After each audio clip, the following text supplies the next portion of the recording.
প্রথমে বললেন কি যে আমরা নাকি সমাবেশ করি তালিমের নামে সমাবেশ করি, আমরা এটা করতে পারবো না। একটা কথা তুলে দিয়েছেন আমাদের বিরুদ্ধে, আমরা জান্নাতের টিকিট বিক্রি করি। যদিও জান্নাতের টিকিট বিক্রি করার কথা আমরা বলিনি, সৎ লোককে ভোট দিলে যদি এই দেশ ভালো চলে, অবশ্যই এটা একটা ভালো কাজ করলে সওয়াব হবে, এটাই স্বাভাবিক। কিন্তু আমাদের বিরুদ্ধে সেই জান্নাতের টিকিটের তকমা দিয়ে একটি দলের প্রধানরা বলছে যে নাউজুবিল্লাহ মিন জালিক। কোন শব্দের মধ্যে নাউজুবিল্লাহ মিন জালিক পড়তে হয় সেটাও তাদের জানা নাই।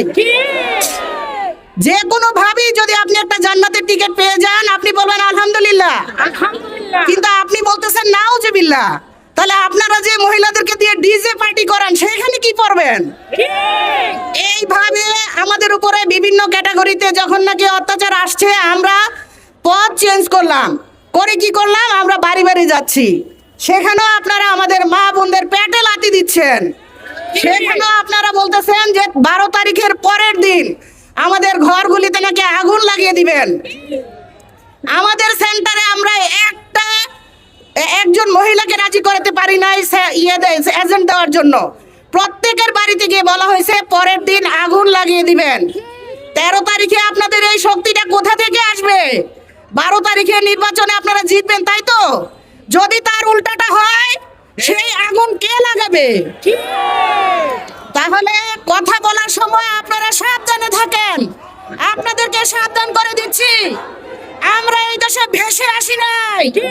আমরা এই দেশে আপনাদের ট্যাক্সে দেওয়া জমির মধ্যে বসবাস করি না। আমরা প্রত্যেকে আমাদের নাগরিক অধিকার নিয়ে আমাদের দেশে বসবাস করি। আপনারা যা করছেন তা সাধারণ মানুষ আপনাদের থেকে মুখ ফিরিয়ে নিচ্ছে। আমাদের হৃদয়ে রক্তক্ষরণ হচ্ছে এবং বহির্বিশ্ব আপনাদের জন্য থুতু রেডি করে রাখতেছে। আপনারা যেই জায়গায় ঠকেন সেখানে বলেন যে আমরা এটা মানি না। আমি আশা করি 12 তারিখে রাতে 13 তারিখে আপনারা বলবেন যে এই নির্বাচন মানি না, কারণ এটা আপনাদের স্বভাবে পরিণত হয়েছে। আপনাদেরকে আবারও সাবধান করে দিতে চাই, আপনাদের মহিলাদের মতো আমরা এইভাবে হাঁটি না। এগুলি ফিল্টার করা মহিলা, এগুলিকে ফিল্টার করে কোরআন হাদিসের রঙে রঙিন করে আমরা এখানে আসছি। আমরা এমনি আসি নাই। আমাদের উপর অত্যাচার করা আপনাদের এত সহজ হবে না।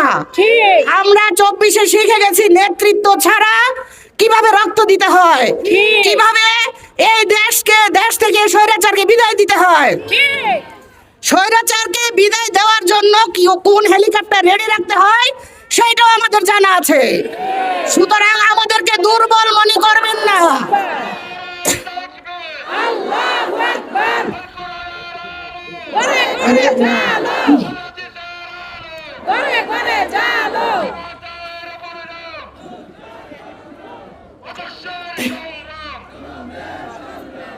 আমরা দুর্বল নই। আমাদেরকে দুর্বল যারা মনে করেন তারা বোকার স্বর্গে বসবাস করেন। আমরা হায়ার এডুকেটেড, আমরা পড়াশোনা করি, আমরা রাজনীতি জানি, রাজনীতি বুঝি। আমরা আপনাদের জন্য এক রাশ অনুশোচনা পাঠাচ্ছি, এক রাশ করুণা পাঠাচ্ছি। এই বলে আপনারা এই 17 বছরে আপনাদের স্লোগানগুলি পর্যন্ত ভুলে গেছেন। আপনাদের একটা সমাবেশে কি বলে স্লোগান দিতে হয় সেটা আপনাদের জানা নাই। এরপরও আপনারা নিজেদের দুর্বলতাকে কাটিয়ে ওঠার কোনো চেষ্টা না করে আমাদের উপর বিভিন্ন